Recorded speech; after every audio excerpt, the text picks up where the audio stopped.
Dans la petite école primaire d'Orbigny ce midi, on se lèche d'avance les babines. Au menu de la cantine, un plat dont les enfants raffolent. Les enfants, vous êtes contents, vous, de manger des nuggets? Oui. Oui. Oui. Oui. C'est le côté croustillant que j'aime bien. Et puis le poulet qui me tente, j'aime bien. Tu sais comment c'est fait des nuggets, toi? C'est fait avec de la chapelure et du poulet. Du poulet et des trucs dorés. Tu le coupes, tu le mets en forme et après tu mets un truc et après tu mets les miettes. À la cantine, au restaurant, à la maison, ce petit beignet à base de poulet a envahi nos assiettes depuis qu'il a débarqué des États-Unis au début des années 80. Mais comment sont fabriqués les nuggets? Quelle est la recette? Pour le savoir, nous avons contacté un par un les fabricants de ce produit en France. Et apparemment, c'est aussi compliqué que d'obtenir un secret défense. En fait, on aimerait bien pouvoir tourner une séquence sur les nuggets. Est-ce que vous pensez que ce serait possible? Encore moins sur les nuggets. Alors, mais de toute façon, là, en ce moment, Duc, c'est blackout total sur tout ce qui est médias télévisés. Hein. Ah ouais, parce que... Ah ouais. C'est un peu compliqué, c'est même très compliqué.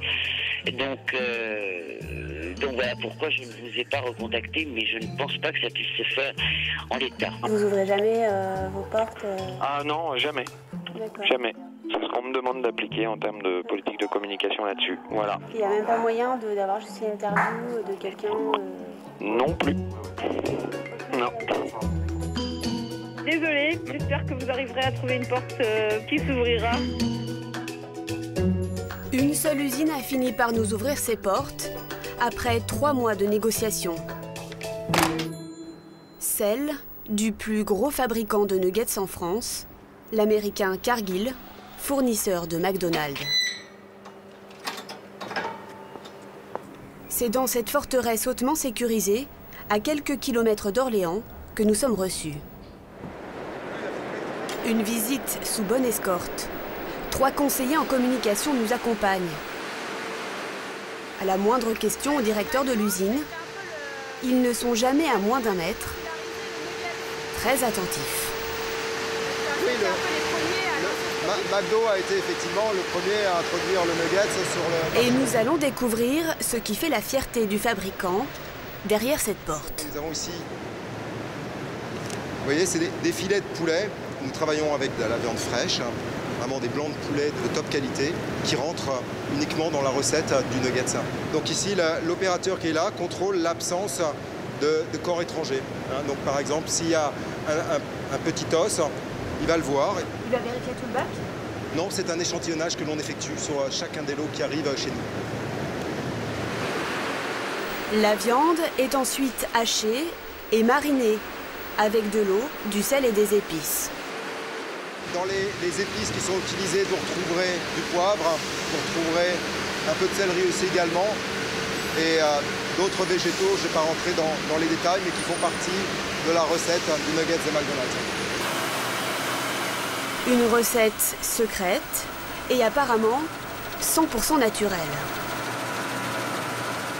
Mais quand on regarde de plus près les cartons d'emballage, on remarque aussi ces agents levants, des levures chimiques. Dans les rayons des supermarchés, il suffirait donc de lire les étiquettes des emballages pour savoir ce que contiennent nos nuggets. Mais difficile de s'y retrouver. Viande traitée en salaison, saumurée ou encore séparée mécaniquement. Pour y voir plus clair, nous allons faire analyser plusieurs boîtes, choisies dans différentes gammes de prix. À Montpellier, ce laboratoire est spécialisé dans l'étude des produits alimentaires. Le directeur s'occupe de nos échantillons. Il commence par analyser le contenu d'un nugget McDonald's. L'échantillon numéro 9 Et particulièrement, voilà, quand je vois ce produit tel qu'il est là, et que je me mets sous ma casquette de consommateur, je me dis, on va se régaler. Voilà. Parce qu'on voit effectivement de belles grappes de fibres musculaires, et ces ensembles de marquants de viande comme ça, eh bien c'est typiquement ça qui va être source de moelleux, de jutosité et de texture agréable en bouche. Sur l'échantillon de la marque Père Dodu, il attire notre attention sur l'emballage. Les nuggets y sont vendus comme étant au filet de poulet. Mais entre la photo et la réalité, il y a une différence. Dès à présent, il y a quelque chose qui peut attirer notre attention sur cet emballage. C'est que quand on voit le visuel produit ici, avec une coupe à cœur du nugget, on voit très clairement des strates avec les fibres musculaires comme si on était dans un filet entier. Or, si on prend l'intérieur du nugget, si on prend la coupe à cœur, on se rend compte qu'on a un produit qui n'est pas du tout du même niveau de structure à l'intérieur, quoi. Et le résultat des analyses de ce produit va confirmer cette première impression. Ici, il y a un morceau de viande à proprement parler, mais on voit bien que, de manière attenante, il y a quelque chose qui relève beaucoup plus d'une émulsion, puisque ces trous-là correspondent à des bulles d'air ou d'eau ou de gras, hein, et en tout cas certainement pas à la structure naturelle d'un filet. Donc c'est clairement une viande qui est reconstituée. Dans la gamme Bon Marché, nous avons choisi ces nuggets de la marque Auchan. L'étiquette annonce qu'ils sont constitués de viande de poulet séparée mécaniquement. Or, l'examen révèle ici en bleu une matière qui n'est pas de la viande. Là, on a l'apparition de fragments d'os et de fragments de tissu cartilagineux. Le fragment d'os qui est là, hein, donc c'est un fragment même s'il est en plusieurs morceaux. On a aussi un autre fragment d'os ici, là. Ici, on a un très gros fragment de cartilage, hein, qui doit bien faire presque 1 mm de long, hein. On le sent sous la dent à cette taille-là, ici, là, hein, voilà. Donc il y en a quand même beaucoup et un petit peu partout, hein. Donc ce qui est quand même assez caractéristique d'un produit de viande séparée mécaniquement. Des os, du cartilage dans les nuggets, comment est-ce possible? Nous avons voulu en savoir plus sur le procédé de séparation mécanique de la viande. Mais aucun professionnel n'a accepté de nous le montrer, ni en France, ni dans le reste de l'Europe. Visiblement, c'est une pratique dont les acteurs ne souhaitent pas faire la promotion.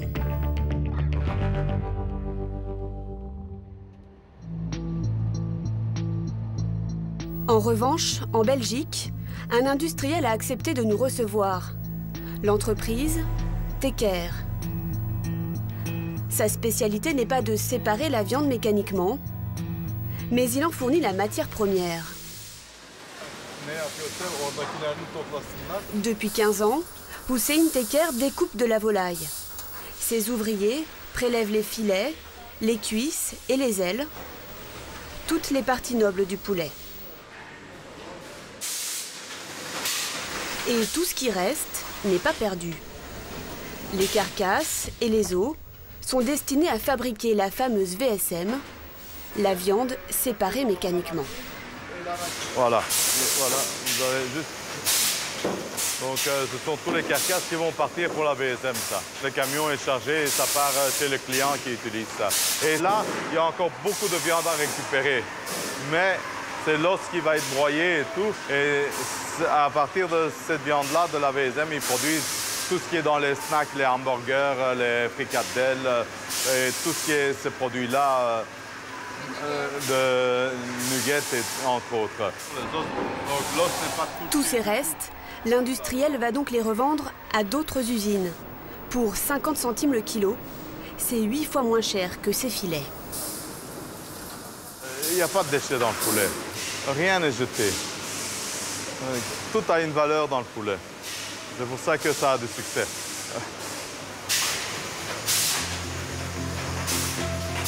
Cette viande séparée mécaniquement, nous en avons retrouvé une trace sur Internet, sur le site d'un fabricant de machines à désosser.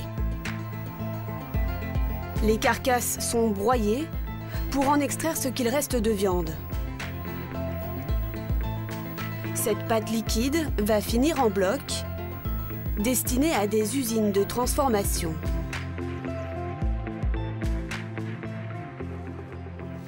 Comme ici en Allemagne. Cette entreprise utilise ces blocs roses bonbons surgelés pour toutes sortes de produits panés. Escalopes, cordon bleu et aussi des nuggets.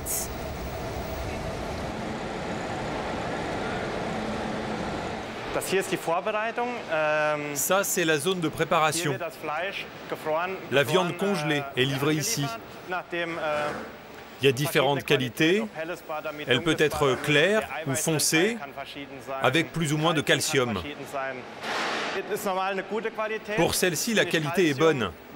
Il y a peu de calcium. Peu de calcium, ça veut dire qu'il y a peu d'os, vous voyez.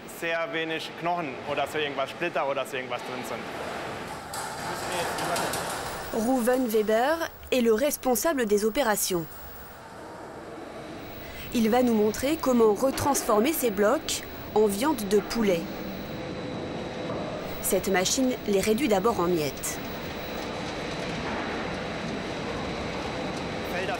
Une fois hachée, la viande tombe ici, dans cette sorte d'escargot, puis elle remonte là-haut et tombe dans ce mixeur.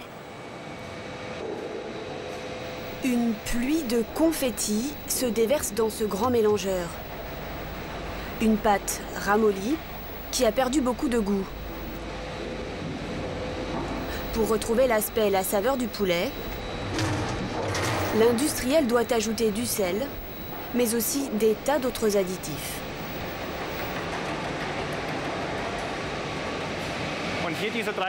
Ces 3 bidons, ce sont des arômes. Il y a de l'arôme de poulet, ça c'est du bouillon déshydraté, c'est aussi pour donner du goût, mais on l'utilise un peu moins souvent. Et ça c'est du calcium, c'est pour blanchir le produit. Un vrai petit laboratoire d'apprentis chimistes. Et ce n'est pas fini. C'est quoi ça? Ça, c'est du phosphate et du sel. Le phosphate, c'est pour que le produit puisse garder plus d'eau. Et ça donne du liant. Et dans cette machine, il y a un tuyau qui verse l'eau pour la mélanger avec le reste. De l'eau, beaucoup d'eau est ajoutée à la mixture. C'est l'autre astuce de cette fabrication industrielle. Par exemple, pour 1500 kg de viande, il y a maximum un quart d'eau. Incorporer de l'eau et des additifs, c'est ainsi que sont fabriqués la plupart des produits transformés à base de poulet, vendus dans les étalages. C'est une technique très courante, que les industriels appellent une saumure ou encore une salaison. Ils sont tenus de l'indiquer sur les boîtes avec tous les ingrédients qui la composent. Un vrai cocktail d'additifs. Donc là, voilà, on va mettre le sel. Ces mixtures, Luc Lescaut les connaît bien. Il travaille comme conseiller culinaire auprès des industriels pour élaborer leurs recettes. On va mettre le glucose. Pour la viande, ça va supprimer quelquefois un tout petit peu d'âcreté qu'il pourrait y avoir au niveau de certains ingrédients périphériques. Chaque additif a une fonction bien précise. On va rajouter les polyphosphates qui vont nous permettre de faire de la rétention d'eau et d'avoir donc, après cuisson, un volume de viande qui a peu perdu, voire pas perdu de poids lors de sa phase de cuisson et qui va nous permettre d'avoir beaucoup plus de moelleux. Et pour donner de la tenue au produit, ajoutez un peu de carragénane, issu d'algues rouges, de xanthane, un additif chimique et de la gélatine. Versez la saumure sur les filets puis malaxé. Et on va regarder ce que ça donne. 20 minutes plus tard, bingo, la viande a absorbé tout le liquide. Voilà, il n'y a plus de liquide. En 20 minutes, la viande a absorbé les différents ingrédients et additifs qu'on lui a donnés. Et donc, cette opération que nous avons fait avec un appareil, on va dire, artisanal, entre guillemets, est encore plus optimisée avec un outil industriel. Parce que comme ça va permettre Cette préparation a donc permis de ramollir la viande, lui redonner du goût, mais surtout de lui rajouter du poids. D'après notre cuisinier, c'est ce que demandent les enseignes de la grande distribution, qui sont les donneurs d'ordre. Les donneurs d'ordre aux industriels peuvent être amenés à leur dire « on souhaiterait avoir un produit plus économique, qu'est-ce que vous pouvez nous apporter en plus ?» Et c'est effectivement sur le taux d'humidité qu'on va pouvoir jouer pour avoir un produit plus économique. Et le taux d'humidité peut aller jusqu'à combien? Alors le taux d'humidité, moi ce qui me paraît acceptable c'est 20, mais voilà, ouais, vous avez des industriels qui sont peut-être capables d'arriver à 30. Ouais, ouais. 30% de liquide ajouté dans la viande, c'est autant de bénéfices en plus. Dans cette course au moindre coût, les industriels ne sont jamais à court d'idées. Luc Lescaut nous révèle un autre artifice, remplacer la viande par de la farine. Voilà nos protéines, protéines de soja, flocons de pois cassés, finement hachés pour réaliser par exemple des nuggets en premier prix. La farine est mixée avec de l'eau, des additifs et la viande. Le tout passe au four. Voilà. Et une fois cuit, l'illusion est parfaite. C'est que le produit n'a rendu ni eau ni graisse. On a, regardez, une texture de chair qui est blanche. On retrouve la texture du poulet. Donc ça veut dire que cette base-là, une fois travaillée et enrobée, parfaitement stable. Alors qu'il n'y a que 50% de viande. Alors qu'on n'a que 50% de viande, absolument.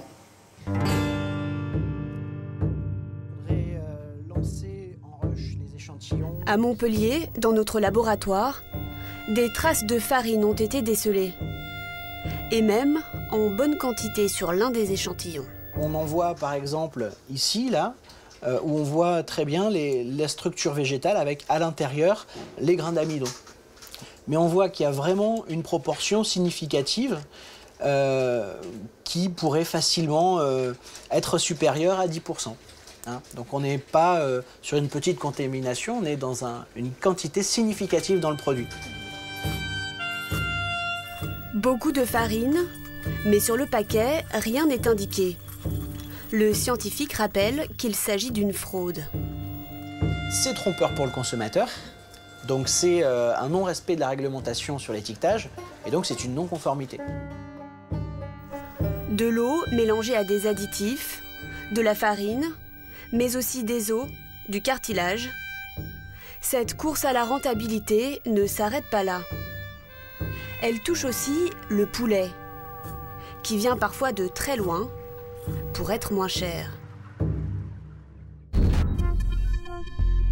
Sur les paquets que nous avons achetés, difficile de connaître l'origine géographique de la viande. Très peu portent la mention « volaille française ».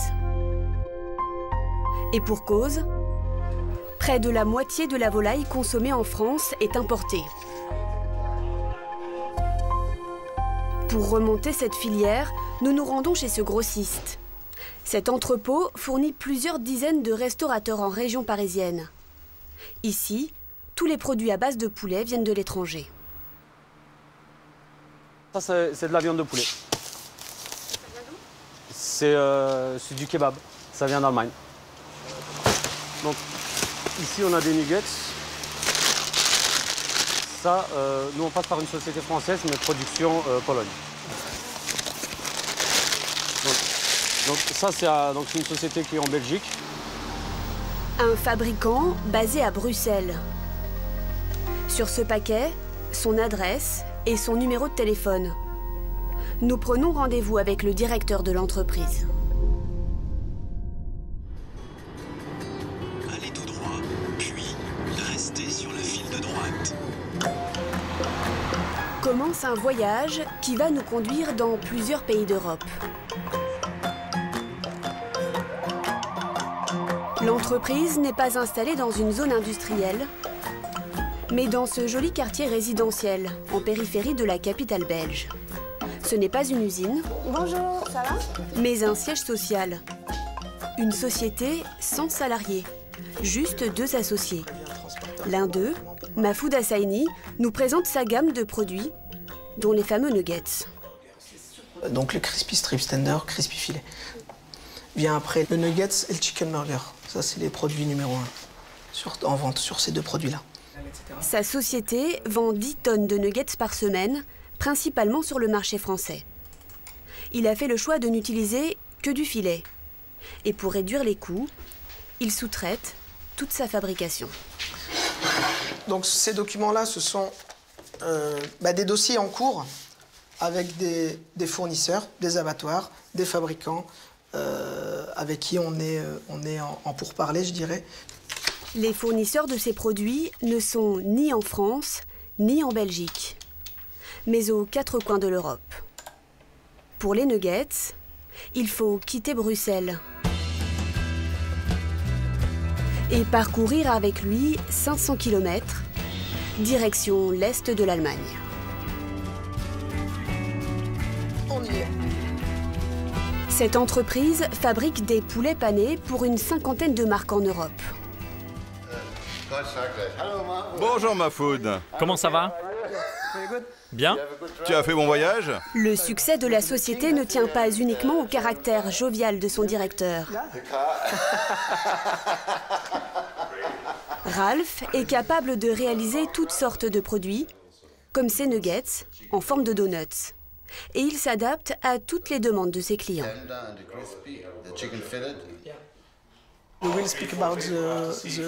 J'aurais besoin de boîtes plus petites. Ouais, c'est sympa. On veut le même ingrédient que du filet. Que du filet? Pas de VSM. Pas de problème. Mais la grande force de l'entreprise de l'Allemand, c'est sa chaîne de production, totalement automatisée. Elle permet d'obtenir des coûts 20 à 30% plus bas qu'en France et de fabriquer très vite les commandes des clients. Jusqu'à aujourd'hui, je n'ai pas rencontré de site, que ce soit en France ou en Belgique, capable de fournir des quantités telles quelles, puisqu'aujourd'hui, sur une production qui nous est propre, sur 20 tonnes de matières premières, on a une production sur à peine une journée. Une productivité record. Mais ce chef d'entreprise réduit encore ses coûts grâce à la provenance de sa viande. Grosso modo, on a toute cette pile-là, filet, donc tous ces produits-là sont à nous. Donc là, on a du filet qui est prêt pour faire les nuggets. Elle vient d'où la viande? Donc la viande vient des abattoirs, nos abattoirs partenaires en Roumanie. Ces filets, achetés en Roumanie, coûtent 2,60 € le kilo, 1 € de moins qu'en France. Mais ceux qui consommeront les nuggets de Mahfoud n'auront jamais cette information. Sur les factures, le tampon signale bien RO pour la Roumanie. Mais sur le paquet, l'origine du produit n'indique que DE pour l'Allemagne. La traçabilité s'arrête à l'usine de transformation. Les consommateurs ne peuvent pas savoir d'où vient la viande. Alors voilà, il n'y a pas de moyen, moyen de le savoir aujourd'hui parce que je pense que la législation n'impose pas aujourd'hui. Demain, si la législation impose d'avoir le détail au niveau de cette traçabilité-là, tous les industriels seraient obligés de le faire. Aujourd'hui, notre fabricant ne le met pas parce que forcément, il n'a pas l'obligation. Mais encore une fois, nous, on ne s'en cache pas. On ne s'en cache pas. Et nos distributeurs sont tout à fait libres de venir sur place, même en Roumanie, s'ils veulent auditer ou voir un petit peu comment est fabriquée la matière première. On n'a aucun souci avec ça. Alors, nous lui avons demandé de nous rendre en Roumanie. Mais l'abattoir n'a jamais donné l'autorisation.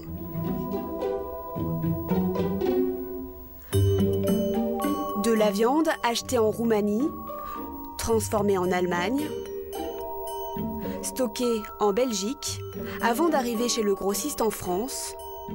Le poulet aura parcouru 2300 km au minimum avant d'arriver dans notre assiette au restaurant. Si Mahfoud Hassaini dit contrôler l'ensemble de sa filière, tel n'est pas toujours le cas pour tous les acteurs du marché. Dans ce secteur, une partie de l'activité se passe sur Internet, sur ces plateformes de vente en ligne où s'échangent les marchandises. On peut y acheter des filets de poulet, des cuisses ou encore des pâtes via des traders installés aux 4 coins de la planète. Nous avons contacté près de 80 sociétés de trading en Europe. Une seule a bien voulu nous recevoir.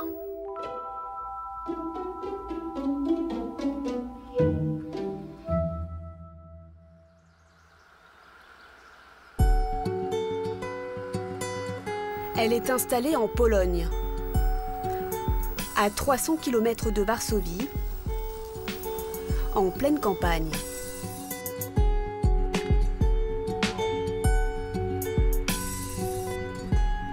Depuis ce pavillon familial, Michelina Ereter et son mari Osgur sont en contact avec toute l'Europe. Abattoirs, importateurs, usines de transformation, ils achètent et vendent en fonction de l'offre et de la demande, comme sur les marchés financiers. Tout se fait par Internet ou par téléphone. Hi, Dimitar. Je t'appelle parce que j'ai des cuisses de poulet. Livraison demain, fraîche. Fraîche? Oui, livrable demain. Si tu as un client intéressé, fais-le moi savoir. À quel prix? C'est du hongrois? Oui, et le prix c'est 1,06 € ou 1,07 €. Cette marchandise que lui propose une importatrice, le trader va tenter de l'écouler au plus vite. En quelques mails et coups de téléphone, il trouve un client aux Pays-Bas.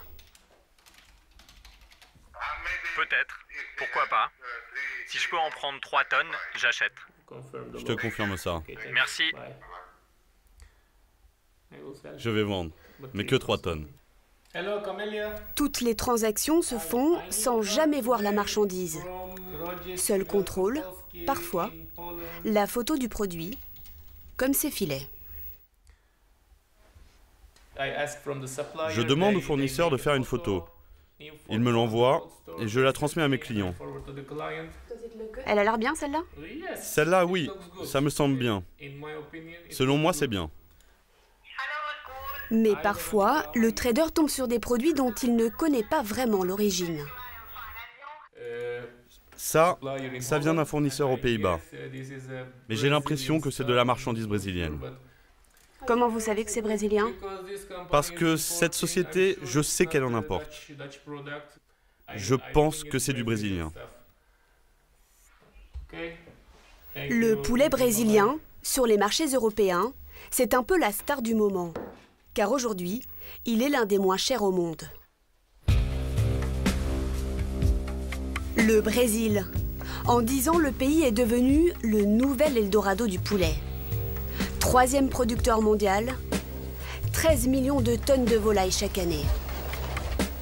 Il faut quitter Rio, pénétrer une centaine de kilomètres dans les terres, pour découvrir un élevage comme il n'en existe pas en Europe. 40 hangars, sous lesquels picorent 2 millions de poulets. Ici, toutes les conditions sont réunies pour élever des bêtes bien en chair. À la plus grande satisfaction du vétérinaire responsable de l'exploitation et de son employé.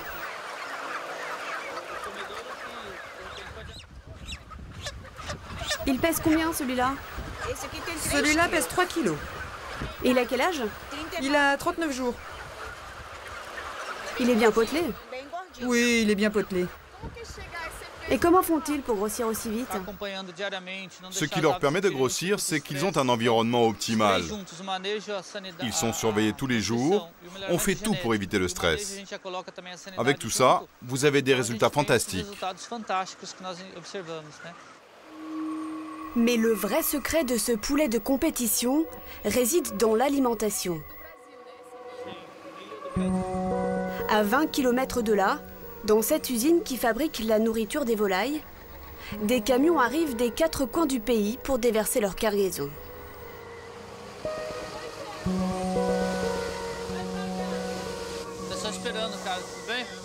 Salut Carlos, ça va? C'est du maïs ou du soja? Du soja. Des tonnes de maïs et de soja OGM qui poussent au Brésil et qui coûtent bien moins cher que la céréale européenne.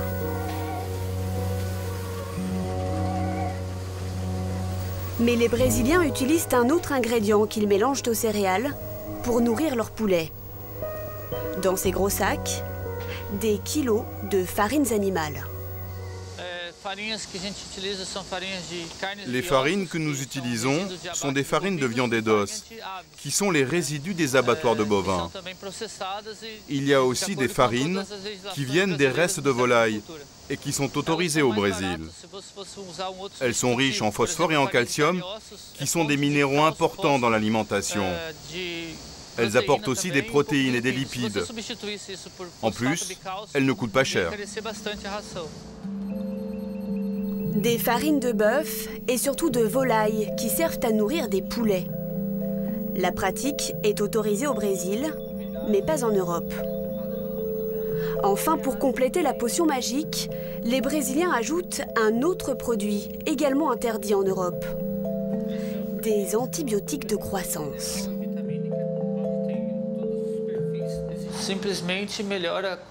Ça améliore la flore intestinale, parce que les poulets ont des micro-organismes dans leurs intestins. Ce sont des bactéries, et certaines sont nocives pour les volailles. Donc l'objectif de ces antibiotiques est de réduire l'impact de ces bactéries. Ça améliore aussi la prise de poids des poulets. Et en plus, avec la même ration, vous produisez plus de viande parce que l'intestin est sain. Des antibiotiques, non pas pour soigner les poulets, mais pour les faire grossir plus vite à moindre coût. Une pratique que justifie le vétérinaire de l'exploitation. Grâce à ces ingrédients, on peut produire un poulet à 1 $ le kilo. Et sans ça, le poulet passerait à 1,07 $. Et s'il était totalement bio, alors on arriverait à 2 $, 2,3 $ par kilo. Ce serait donc le double. Un poulet destiné au marché local qui ne peut pas être exporté en Europe.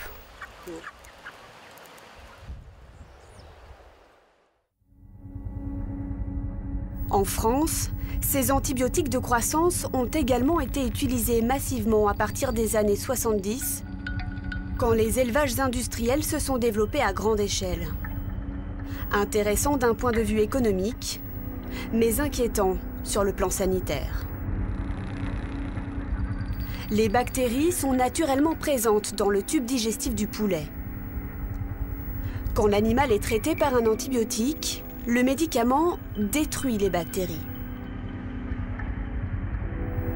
Mais à force d'être soumises à des traitements, certaines d'entre elles vont muter et survivre à l'attaque de l'antibiotique. Elles deviennent alors résistantes. Et plus on essaye de les traiter, plus elles renforcent leur résistance. En plus, ces bactéries mutantes se multiplient à l'infini. Ça s'appelle l'antibiorésistance. Voilà pourquoi en 2006, l'Union européenne a interdit les antibiotiques à usage de croissance. Seuls sont autorisés ceux destinés à soigner les animaux. Mais l'usage de ces antibiotiques représente toujours un danger. À l'hôpital, pour les médecins, c'est une certitude.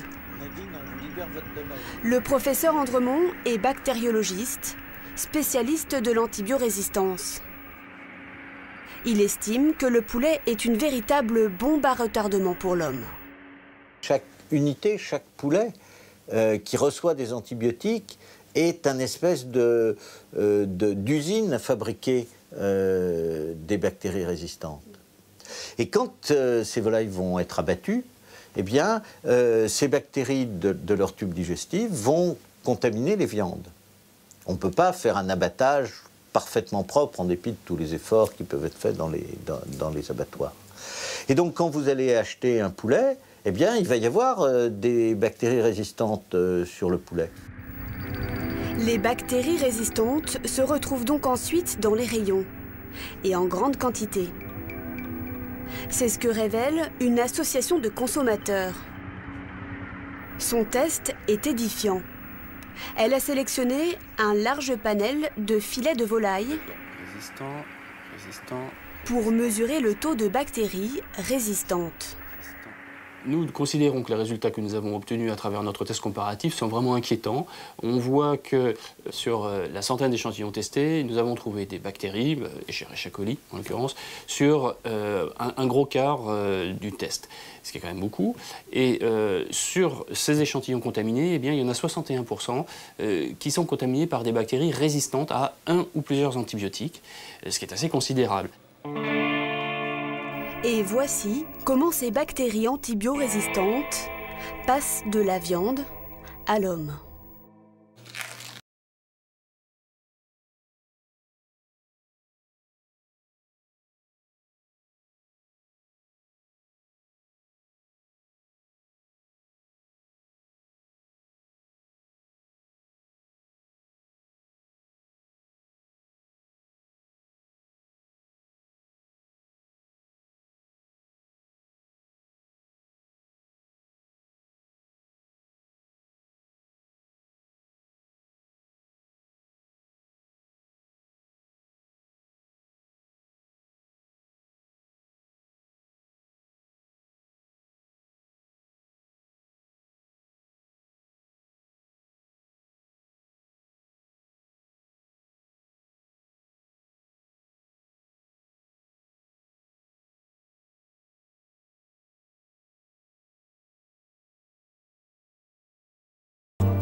Mais aussi sur nos mains et sur le réfrigérateur. Elles ont surtout colonisé les tomates crues que nous allons manger. Voilà comment les bactéries antibiorésistantes peuvent se retrouver dans notre estomac.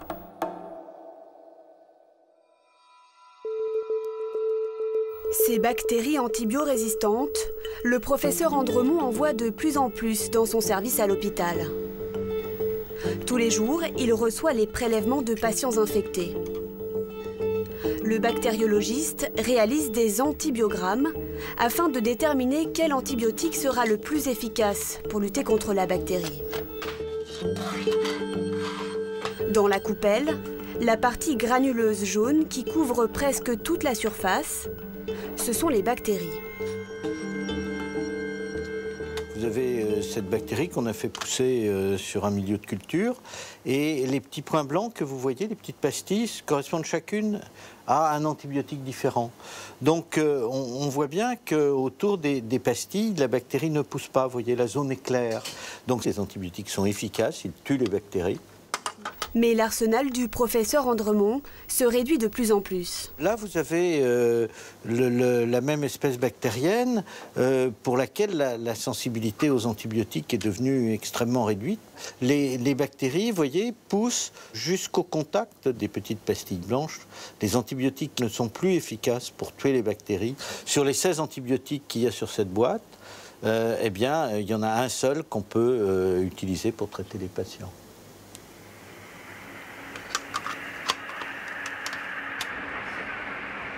Dans le service de réanimation de l'hôpital, faute de trouver des antibiotiques efficaces, l'équipe du docteur Michel Wolf a de plus en plus de mal à traiter les patients aux pathologies les plus graves. C'est ce patient qui est là, un patient qui a fait une infection pulmonaire assez sévère après une intervention chirurgicale et qui est liée à une bactérie résistante à beaucoup d'antibiotiques. Et des cas comme celui-ci, difficiles à soigner. Le médecin en a en permanence 3 ou 4 sur 20 malades. C'est vraiment un problème pratiquement de tous les jours. Chose que l'on ne voyait pas il y a une quinzaine d'années ou il y a une vingtaine d'années. On sait qu'à l'échelle nationale, c'est un phénomène qui est en train d'augmenter progressivement et il est à craindre que dans les années qui viennent, on soit confronté à plus de malades porteurs de bactéries pour lesquels on est dans une véritable impasse thérapeutique. Aujourd'hui déjà, il y a 25 000 morts par an en Europe à cause des bactéries devenues intraitables. Et d'après une étude publiée par des chercheurs européens, 1518 décès seraient directement imputables au poulet. Pour tenter d'enrayer le développement de l'antibiorésistance, les autorités ont lancé un plan baptisé Éco-Antibio, avec une promesse: réduire l'usage des antibiotiques de 25% dans les élevages d'ici 2017. Cette campagne de sensibilisation a-t-elle modifié les pratiques chez les vétérinaires? L'un d'eux a accepté de nous recevoir en Bretagne. Pour éviter le recours systématique aux antibiotiques, Philippe Castagnet affirme suivre un protocole bien précis. Quand un élevage est malade, il autopsie les premiers animaux décédés pour être sûr que c'est une bactérie qui a causé la mort.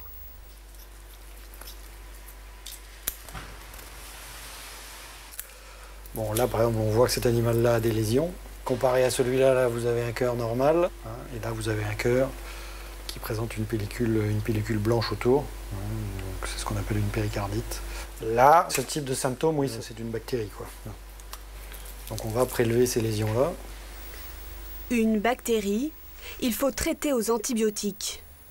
Et pour choisir le plus efficace, le vétérinaire fait toute une série d'analyses.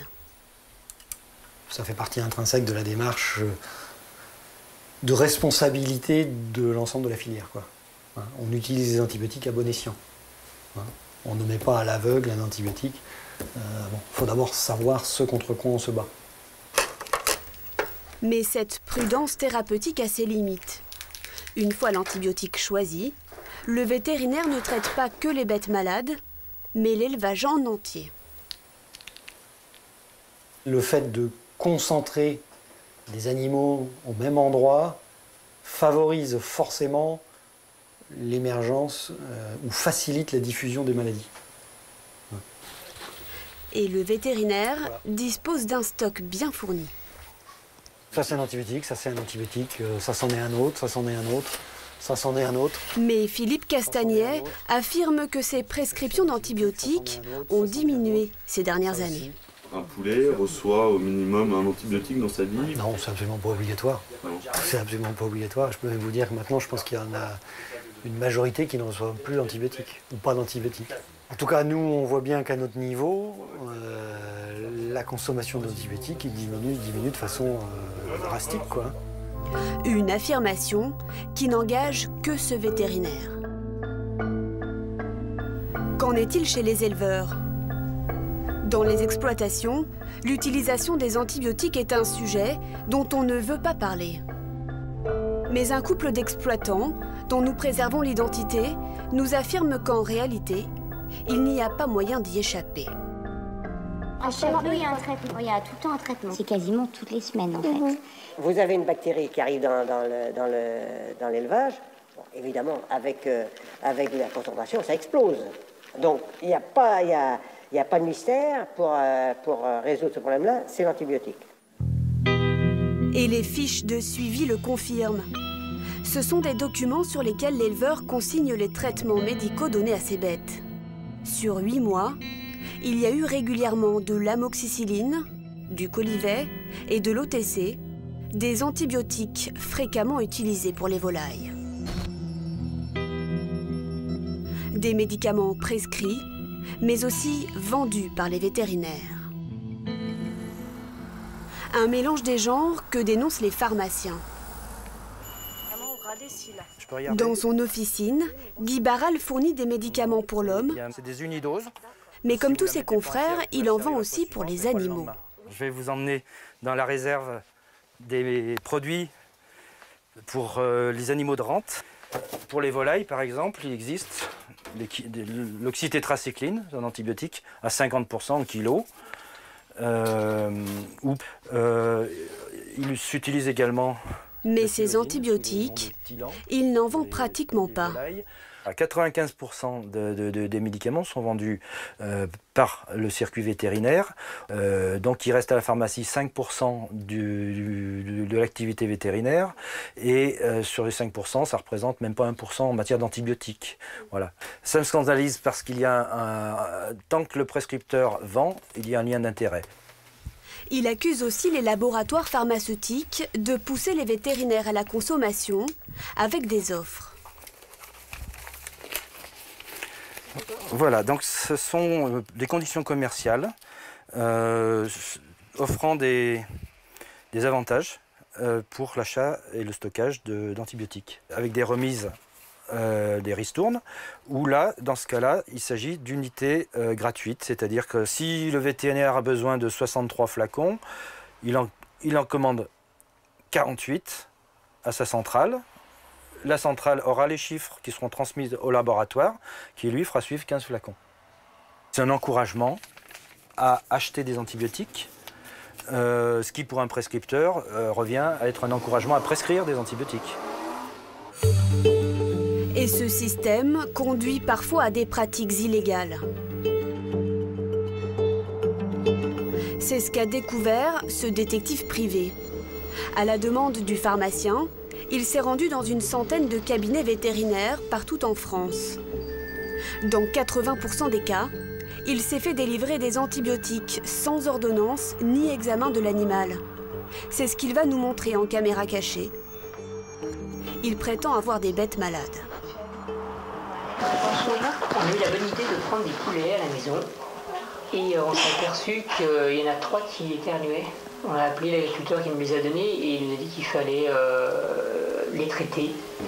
C'est les poulets de chair ? Oui. Quelques questions suffisent à la vétérinaire pour lui vendre l'antibiotique. Là, nous, on agit juste sur les bactéries et ça sert à éviter les surinfections. D'accord. Donc 1805, si je vous plaît.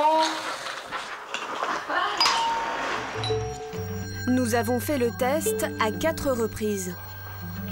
Et à chaque fois, il y a eu toute une série de fautes commises. Les antibiotiques étaient délivrés donc sans ordonnance et sans présentation de l'animal, mais également sans remise d'ordonnance, sans remise de facture et parfois même par une assistante vétérinaire qui n'a pas normalement la faculté de délivrer de produits de ce type à un client qui se présente au comptoir. Pour ces délits, la peine encourue est de 30 000 € d'amende et 2 ans de prison. De retour à Paris, à l'Ordre national des vétérinaires, nous soumettons la séquence tournée en caméra cachée au président Michel Bossier. Je sais, mais j'ai pas besoin de voir, je sais ce que je vais voir. Il n'a pas l'air surpris. Chaque fois que je l'ai... Oui, voilà, similaire. Qu'est-ce que vous aviez dit? Vous aviez dit que vous aviez combien de poules? 6-7 poules? Oui, bon, écoutez, je vous rends votre affaire. Je vous rends votre affaire. Si vous voulez, ça, c'est facile, si vous voulez. C'est pratiquement, si vous voulez... Non, non, mais ça va en compte de ce que vous nous disiez. Non, pas du tout. Vous nous avez dit qu'il fallait forcément un diagnostic. Oui, il faut voir les animaux et puis ensuite faire une ordonnance. Oui, mais là, il n'y a pas de diagnostic. Oui, mais si vous voulez être intelligent... Le président de l'Ordre minimise, mais finit par condamner ce qu'il vient de voir. Et il en appelle au pouvoir public pour que cesse de telles pratiques. Voilà, ça c'est vrai que c'est... Il faut tendre à supprimer ce genre de comportement. Mais là, je dis qu'il n'y a pas assez de contrôle. Oui, je voudrais que la Brigade nationale d'enquête vétérinaire fasse exactement la même chose que vous, si vous voulez, avec les autres. Je vais d'ailleurs, finalement, vous me donnez une idée. Je vais le leur suggérer. Je vais le leur suggérer. En attendant que le président des vétérinaires fasse ses propositions, près de 800 tonnes d'antibiotiques circulent encore dans les élevages. Et l'exposition des volailles aux médicaments n'a pas baissé depuis 5 ans. L'antibiorésistance fait peser une menace grave sur la santé humaine.